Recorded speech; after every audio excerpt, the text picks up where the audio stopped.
శ్రీ సత్యసాయి జిల్లా హిందూపురం రూరల్ మండలం కిరికెర సచివాలయం 3లో విధులు నిర్వహిస్తున్న వీఆర్ఓ హరిత వీఆర్ఏ రామాంజనప్ప లంచం తీసుకుంటూ ఉండగా Kadapa ACB DSP Sitaramarao ACB CI Hameed Khan ఆధ్వర్యంలో పక్క సమాచారంతో పట్టుకున్నారు. జయచంద్ర అనే వ్యక్తి ఇంటి స్థలానికి పొజిషన్ సర్టిఫికెట్ మంజూరు కోసం 8,000 వీఆర్ఓ డిమాండ్ చేశారు. అందుకు 8,000 ఒప్పందం కుదుర్చుకున్న బాధితుడు జయచంద్ర ముందుగా 5,000 లంచం ఇవ్వాలని ముందుగా వీఆర్ఓ హరిత డిమాండ్ చేశారు. అందులో భాగంగా ఈ రోజు వీఆర్ఏ రామాంజనప్పకి 5,000 ఇవ్వాలని చెప్పడం దాంతో బాధితుడు లంచం ఇవ్వగా లంచం తీసుకుంటూ ఏసీబీకి అధికారులకు చిక్కిన వీఆర్ఏ రామాంజనప్ప వీఆర్ఓ విచారణ అనంతరం ఇద్దరిని కోర్టుకు హాజరుపరుస్తున్నట్టు డీఎస్పీ తెలిపారు. ఈ దాడుల్లో Kadapa ACB DSP Sitaramarao ACB CI Hameed Khan పాల్గొన్నారు. హిందూపురం మండలం కిరికెర గ్రామానికి చెందినటువంటి జయచంద్ర అనే వ్యక్తి తనకున్నటువంటి సొంత ఇంటికి పొసెషన్ సర్టిఫికేట్ నిమిత్తము కిరికెర గ్రామ వీఆర్ఓ అయినటువంటి హరిత గారికి ఆన్లైన్లో చలానా కట్టి సంబంధిత డాక్యుమెంట్స్ అన్నింటినీ కూడా వీఆర్ఓ హరిత గారికి సమర్పించినప్పుడు ఆ ఫైల్ను ప్రాసెస్ చేసి పొసెషన్ సర్టిఫికేట్ ఇచ్చిన నిమిత్తము ఆమె మొట్టమొదటిగా 8,000 లంచం డిమాండ్ చేసింది. అయితే బాధితుడు రిక్వెస్ట్ చేయగా మొట్టమొదట 5,000 లంచంగా ఇచ్చి పని అయిన తర్వాత 3,000 లంచంగా ఇవ్వమని చెప్పడం జరిగింది.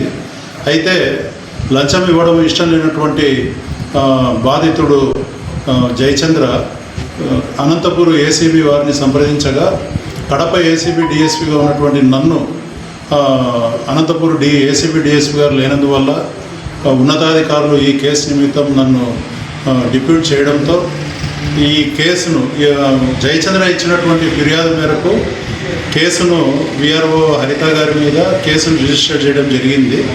మొట్టమొదటగా ఆమె డిమాండ్ చేసిన మేరకు ఈరోజు ఫిర్యాదుదారులతో పాటుగా ఏసీబీ టీం అంతా కూడా కిరికెర గ్రామానికి చేరుకోవడం జరిగింది. అక్కడ ఫిర్యాదుదారుడు ఆమెకు ఫోన్ చేయగా తన వీఆర్ఏ అయినటువంటి రామాంజనప్పను ఆయన దగ్గరికి పంపిస్తానని ఆయనకు ఆ డబ్బు డిమాండ్ చేసినటువంటి 5,000ను వీఆర్ఏ రామాంజనప్పకు హ్యాండ్ ఓవర్ చేయమని చెప్పడం జరిగింది.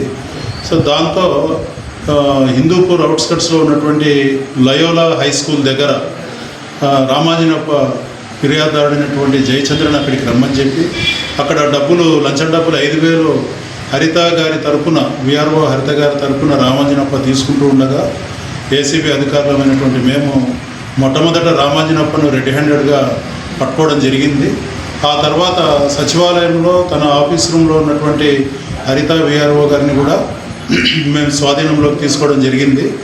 రామాంజనప్ప వీఆర్ఏ గారి దగ్గర 5,000 లంచం డబ్బు, అలాగే బాధితుడైనటువంటి జయచంద్రకు సంబంధించినటువంటి ఫైలు 2 కూడా ఆయన వద్ద రికవరీ చేయడం జరిగింది.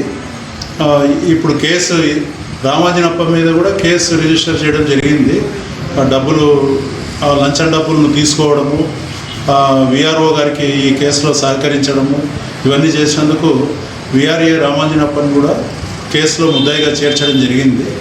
ఇద్దరి మీద కూడా దర్యాప్తు పూర్తయిన తర్వాత వారిని రేపు కర్నూలు ఏసీబీ కోర్టుకు